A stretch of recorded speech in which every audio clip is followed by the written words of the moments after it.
Magche-check-in tayo ng baggage. Boarding time! Guys!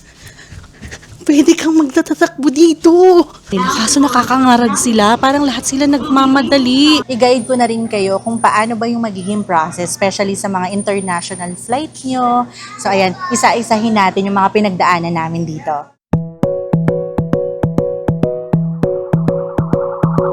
どうでもいいようなことをうだうだうだうだ言ってるあいつの人生クソだらけ才能ないなら無理やさっさとそんなの諦めお前と一緒にすんなよボケ大きなお家はいらない車も時計もいらない欲しいこれだけデリアカメ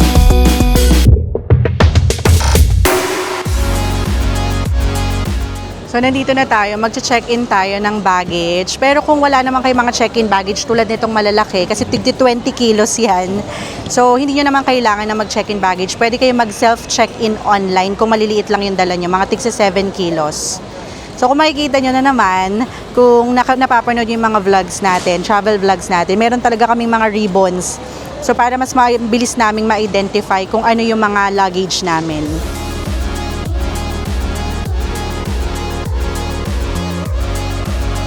So finally, nakalagpas na tayo sa immigration. Wala actually tinanong sa amin. Yun yung perks kapag pamilya kayo, lalo na kapag may anak. Very smooth lang. Actually, before din naman, kapag nagta-travel kami, dalawa lang ni Daddy O, wala rin usually tinatanong. So, adya, kain na tayo. Let's go. Yeah. For the first time in forever, hindi tayo tapaking. Nandito tayo sa Kenny Rogers. So, tara, kain muna tayo at mahaba-haba ang ating biyahe. 4 hours lang naman ang biyahe going to Japan. Pero, syempre, exhausting pa rin yun. Lalo na maaga kami ngayon dito sa airport. Nag-alat kami talaga ng 5 hours before yung oras ng departure namin. So, mamaya explain ko sa inyo yung mga requirements na dapat nyong i-ready. So, kain na muna tayo. Let's go. Salamat po! Salamat! So, ayan, nakapagpapalit na tayo. Actually, halo-halo yung pinapalit namin. Yung natira pa namin sa Singapore, yung natira pa namin sa Bali, Indonesia. So, nagpapalit din kami ng PHP. So, total na umabot yan. Nasa 83,000 pesos yung pinapalit namin. 2 yen sa lapad. So, total of 210,000 yen yung daladala natin ngayon. So, hopefully, yun lang yung magastos natin. And, wag na tayo mag-exceed sa budget. Pero if in case naman na mag-exceed tayo, ready pa rin naman kami. May GCash tayo. Let's go! Hindi tayo millionaire ngayon. Sa Bali, millionaire tayo. Kung napanood nyo yung aming vlog doon. So, nandito na tayo sa gate natin. Napakaaga natin.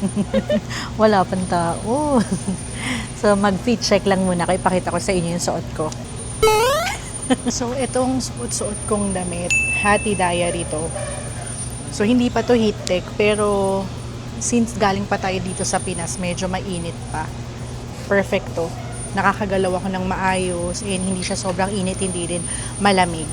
And then yung pants ko, sa TikTok ko lang nabili.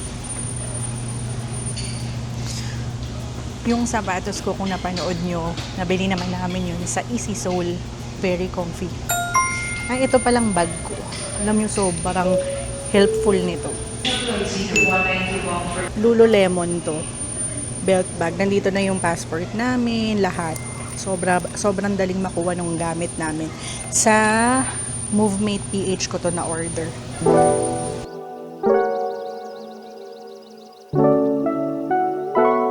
So, explain ko lang sa inyo, i-guide ko na rin kayo kung paano ba yung magiging process, especially sa mga international flight nyo.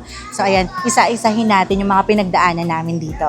So, syempre, unahin na natin yung basic requirements. Kailangan valid yung passport nyo, hindi pa expired. And tulad sa amin, kailangan namin ng visa going to Japan. So, i-secure nyo rin yan. Make sure na may approved visa na kayo.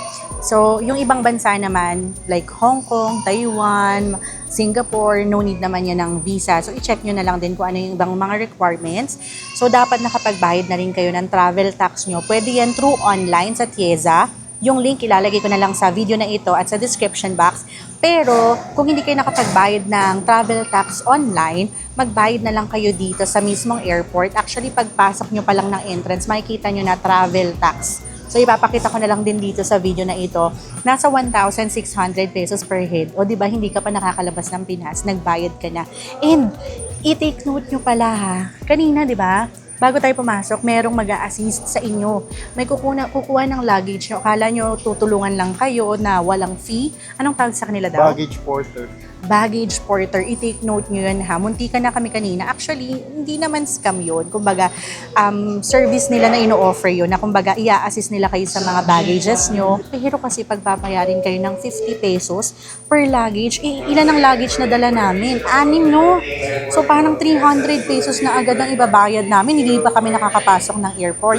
So, nung nalaman kong magbabayad, napatanong ako sa kanya na, bakit po magbabayad? Kasi parang first time ko makarinig ng gano'n. Sabi niya, ma'am, for baggage porter, ganyan-ganyan. Sabi ko, no need na po. Okay na po kami. Kaya na po ni Daddy O yung mga bagahe namin. So, si Daddy O na nagpasok. Wala namang questions asked. Wala naman naging problem. Hindi naman kami naharang. So, kung may mga harang sa inyo sa entrance pa lang na baggage porter daw, kung kaya nyo naman yung mga luggage nyo, decline nyo na lang. Sayang din yun, no? 300 pesos din yun, lalo na kung marami kayong luggage na dala. So, going back, nakapasok na kayo sa airport, nakapagbayad na kayo, for example, ng travel tax, punta naman kayo sa check-in baggage kung may mga ito-check-in kayong baggage. Kung wala, kung ang dala nyo lang ay hand carry, so per packs po, meron talaga tayong 7 kilos hand carry baggage na allowed. Pero, tulad sa amin, nagdagdag kami ng 3 check-in baggage na tigti 20 kilos ang laman. Yes, ganun kalala. Kapag winter, sobrang dami naming dala. At may anak pa ako, kaya hindi na pwede talaga yung kontian yung dala-dala. So, nag-check-in baggage kami. So, pipila lang kayo doon. May mga batang kasama, PWD, mga matatanda. Merong lane para dyan. Then, meron din namang wala. Regular. So, mabilis lang din naman yung pila. Siguro, pumatak ng nasa 30 minutes din kaming pumila. So, okay na rin naman yun kasi maaga kami. So, for international, I recommend na at least 4 to 5 hours nandito na kayo para kung magkaroon man ng problem, so, magagawa nyo pa ng paraan. Saka makaka-CR, no? Makakapag-CR pa kayo. CR muna ako. Ito talaga, epal nito. So, ayun nga, going back. So, after nyo mag-check-in baggage, i-weigh talaga mismo yung luggage nyo ha. Dapat hindi kayo mag-exceed sa 20 kilos or else magbabayad kayo ng additional fee. So, after doon, bibigyan na kayo ng ticket. So, doon pala sa check-in baggage, salita na kayo kung gusto nyo magkakatabi kayo ng seats. Baka kasi, alam nyo yun, baka mapaghiwalay-hiwalay kayo. So, sabihin nyo na lang din na gusto nyo magkakatabi or kaya gusto nyo malapit sa CR, gusto nyo malapit sa exit, yung mga ganun. So, mag-request kayo. After that, diretso na kayo sa immigration. So, sa immigration, i-ready nyo lang inyong passport at ticket. So, doon nyo makikita yung seat number nyo. Pipila lang kayo sa immigration. Mabilis lang naman din doon. So, sa immigration, walang tinanong sa amin isang questions. Tatak agad, then go. Actually, yun talaga yung perks kapag may bata kang kasama. Hindi nila iisipin na magtatrabaho ka sa ibang bansa, yung mga ganun. So, never pa naman kami talagang tumagal sa immigration. Pero, kung, for example, solo traveler kayo, mag-ready na lang kayo kasi ang tatanong naman usually dyan, anong purpose, hanggang kailan ang balik, saan ang pupunta, itinerary nyo, i-ready nyo na lang din yung mga ganong requirements nyo. So, after namin ng immigration, pagkatatak, okay na, kumain na kami. So, nandito na kami, dun sa ticket na ibibigay sa inyo, sa check-in baggage, makikita nyo dun kung saang gate number kayo. So, hahanapin nyo. Actually, sobrang dali lang kasi ang lalaki naman ng mga signages dito. Susundan nyo na lang or kung talagang nalilito kayo, napakadaling magtanong naman. Huwag kayong mahihiyang magtanong para hindi kayo mawala, para hindi kayo maligaw. Mas madaling magtanong kayo ng magtanong. Sa check-in baggage pala, kung wala kayong i-check-in, ang daladala nyo lang ay hand carry. So, pwede kayong mag-self-check-in. Pwede yun sa website nila or pwedeng pagdating dito para hindi na kayo pipila pa dun sa mga naka-check-in baggage. Sayang pa yung oras nyo. So, nandito na kami ng 9 a.m. pa lang. So, yung boarding time namin, 1 p.m. pa. So, isipin nyo yun, 10, 11, 12, 1, 4 hours of waiting. But okay lang yun.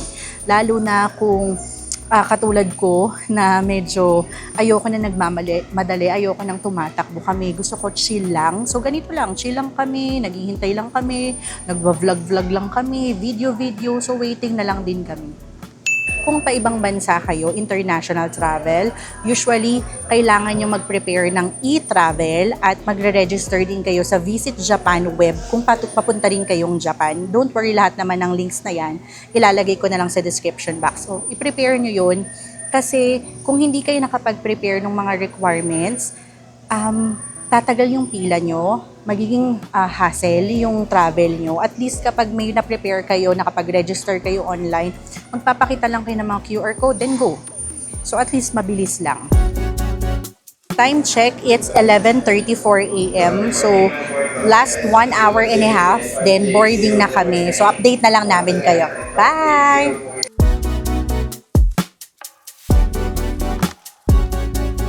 Boarding time! So, sa pagbo-board, may sunod-sunod naman yan. May parang leveling. So, unang-una yung mga PWD, mga senior, yung may mga anak na kasama, and then hindi ko na alam yung sumunod.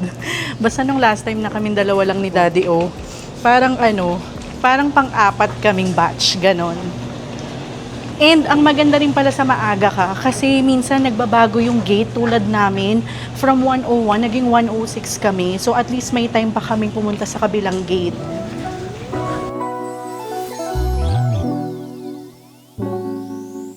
Four hours ang travel. Ano pa bang gagawin? Hindi matutulog. Kung hindi, magmo-movie marathon. At mamaya ipapakita ko sa inyo yung papanoorin ko. Meron din kaming pre-book meal. So mamaya kakain din tayo. Bye!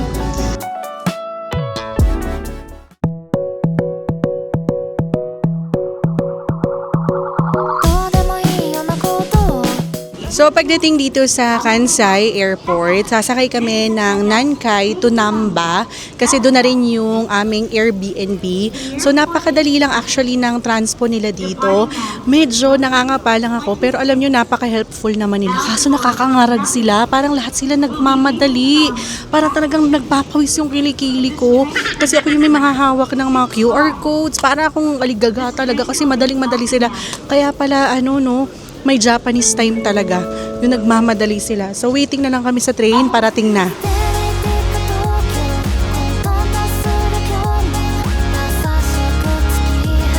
Kapag nandito kayo sa Japan, I recommend Google Maps. So, dito lang ako nakadepende. So, very specific naman siya. So, dito nakalagay Izumisano Station. So, yun din yung nakalagay dito sa train. So, ilang station na lang, then Namba Station na tayo. So, dito lang ako nakatingin. Ito, umaandar talaga yan. So, kung nasaan kang station na. Finally, after 10 minutes of walking, nakarating na tayo sa ating Airbnb. Itong may ilaw sa aking likod, Asobo, Osaka. Alam nyo ba, walking distance lang to sa Namba Station. Kaya napakaganda ng location. At alam nyo, napakaraming restaurant, Lawson, mga convenience store na malapit dito. Kaya ang ganda talaga ng spot na to. Highly recommended. Well, i-check muna natin yung loob para malaman ko talaga kung maire-recommend ko sa inyo. Tara na, let's go. Pasok na tayo. Self-check-in dito and maayos naman yung instruction ng ating Airbnb agent ba ang tawag doon? Host. Ayun daw, host daw ang tawag doon. So, nakita na agad natin ang ating key card. So, makakapasok na agad tayo. Let's go. So, every time lalabas kami, iwan na lang din dito para iwas wala. Ayan, sayang naman.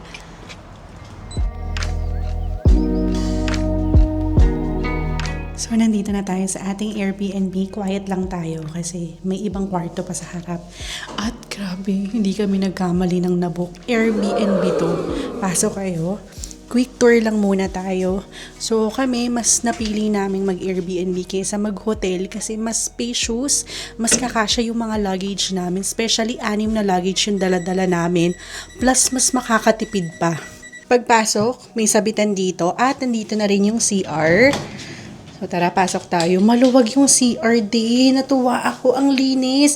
And, bagong construction pala to ha. Bagong renovation. Kaya maayos compared dun sa mga makikita nyo sa Google Maps or sa Google.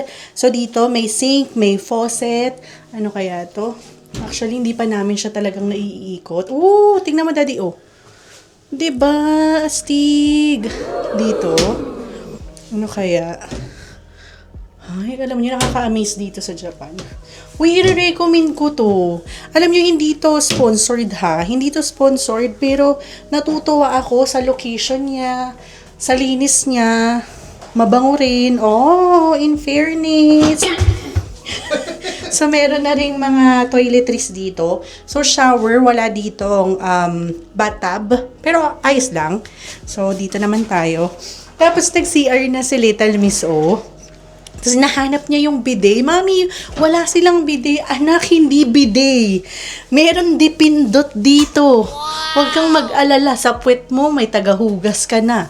Ayan na. Ayan. Di ba nag-automatic? Alabas na muna tayo. Ipapakita namin sa inyo yung studio type naming room. Let's go. By the way, may sleepers na pala akong suot ha. Provided na rin nila. 3 lang kami pero 4 yung provided. And then, nandito na yung washing machine. Nagbabala kaming mag-ukay-ukay, mag-thrift shopping dito. Maglalaban na lang kami. May microwave, may ref, may lutuan na rin dito, may sink. Sobrang kompleto.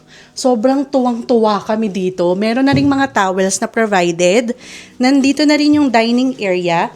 Saktong-sakto lang yung laki sa amin. Pero dito talaga ako nagulat. Guys! Pwede kang magtatatakbo dito. Unlike baka mapagalitan tayo. Unlike sa hotel kasi, ganito lang yung space. Tapos halos same price na rin naman. Tapos ito, ang laki ng space. Pwede ka pang magluto. Meron pang dining area. Tignan nyo naman.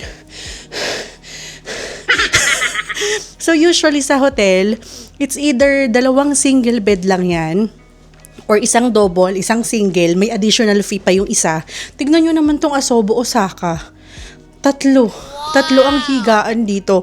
Kahit magdigi-isa kami pwede. May aircon din to. Lalo na kung summer kayo pupunta dito. Huwag kayo mag-alala. May aircon. May wifi. May TV. Alam nyo, hinihingal ako. Pero tuwang-tuwa ako kasi alam kong hindi sayang yung binayad namin ni Daddy O. Kaya tuwang-tuwa kami. Meron ditong mga hanger. Ano bang laman nito? Ah, okay. May mga pillows. May mga sheet. Duvet, meron. Then, carpeted. So, hindi kami nag-i-echo. So, hindi tayo mag-i-echo dito, Daddy. Oh. Then, hindi ko sure. May balcony ba yun? Okay, natatanga po tayo. Meron nga. Uy, ang lamig. Gagi, ang lamig. Ang lamig. Uy, ang sarap. Guys, yung link nitong Asobo Osaka, ilalagay ko na lang sa description box. Pero hopefully, mag-una-unahan na lang kayo ha, kasi baka bigla silang ma-fully book. Ang ganda. Tapos malapit sila sa Red Roof Inn Suite, sa Citadine, malapit sa mga Lawson. Sa baba nito, meron din yung mga resto. Actually, sa paligid nito. Tapos konting lakad lang Namba Station, Dotonbori na. So, bukas na bukas pupunta tayo doon. Di ba yung exhaust dapat mainit? Oo nga, bakit ganun? Ang lamig. Pasok na tayo. So tara, kumain lang muna tayo sa labas. Actually, kumain na kami sa Lawson kanina. Pero gusto pa naming matikman yung iba. Let's go! Yun, kakain tayo ng matino-tino. Nandito tayo sa 5190. Hindi ko maintindihan eh. Ano, may gusto ka ba? Hanap pa daw tayo, sabi ni Bossing. Outfit check muna tayo. Si Mami nakapang nakapang Osaka. Nakapang Osaka din. Hop, si Daddy O. Nakapang Tagaytay. Pantagaytay tayo ngayon. Tagaytay Gaming. Pag dumadaan dyan, tatakpan mo yung mata ng anak mo. Bawal dyan. Bawal. Hop. Tatakpan mo ulit yung mata niyan. Tatakpan mo ulit. Hindi. Mami. Bisa kasi di mo ako naririnig. Bili ka kaya dito. Sa Tenga Shop. Ayun o. Sa Tenga Shop. Bibilang kitang tenga. Sa pagde-decide namin ng paghahanap ng pagkain, napagod kami. Pero alam, ang maganda kasi dito, dahil winter, hindi naman mainit, okay lang maglakad-lakad. Sakit lang sa bintay, bago no? pa sa ano natin, experience natin, bago yung mga nakikita natin. Kaya okay lang, hindi nakakapagod. Higa na ulit. Okay, dito na yung napili natin. So naputol yung pagbablog kasi muntik na kaming kainin ito. Kahit kami yung gutom, kakainin kami nito. Nangangain pala to ng... So medyo nangangapa pa kami sa pag-order pero we'll get there. Ito yung aming first normal meal ngayong araw. Well, kaninang umaga naman nag-ano tayo pero nag-rice din tayo pero hindi pa kami ganun kagutom noon. So ito gutom na gutom kami kasi naglakad din kami from the station going to our Airbnb. So itong kakainan natin, walking distance lang din to sa Airbnb natin. So pwede tayo magpabalik-balik dito. So, hintayin na lang nating matawag ang aming number. Abangan nyo yung mga susunod naming vlog. Marami kaming ipapakita dito sa Japan. Pupunta tayo dito sa Osaka at pupunta rin tayo sa Sapporo. Abangan nyo!